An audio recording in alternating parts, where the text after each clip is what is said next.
আপনি যদি প্রতিদিন 6 ঘন্টা ঘুমান এবং 60 বছর হায়াত পান, তাহলে আপনার জীবনে আপনি 15 বছরেই ঘুমিয়ে কাটাবেন। দিনে যদি 1 ঘন্টা খাবারের পিছনে ব্যয় করেন, 60 বছরে 2.5 বছর ব্যয় করবেন শুধুমাত্র খাবারের পিছনে। দিনে 8 ঘন্টা যদি লেখাপড়া অথবা উপার্জনের পিছনে ব্যয় করেন, 60 বছরের মধ্য থেকে 20 বছর চলে যাবে।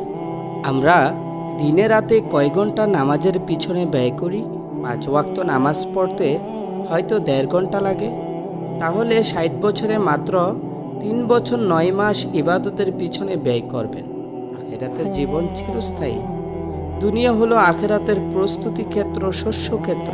অথচ আমরা দুনিয়াতে অন্য সব কিছুর পিছনে সময় দিলেও আখিরাতের পিছনে সময় দিই না বললেই চলে।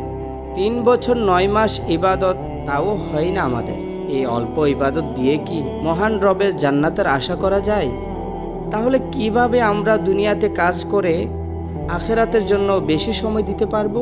সেটা হলো দুনিয়ার কাজ রাসূল সাল্লাল্লাহু আলাইহি ওয়াসাল্লামের সুন্নত অনুযায়ী করা। আপনি যদি রাসূল সাল্লাল্লাহু আলাইহি ওয়াসাল্লামের নির্দেশ অনুযায়ী দুনিয়ার চলাফেরা, খাওয়া দাওয়া, ঘুম, কথাবার্তা, কাজকর্ম যাই করেন না কেন, সেটার জন্য সওয়াব পাবেন।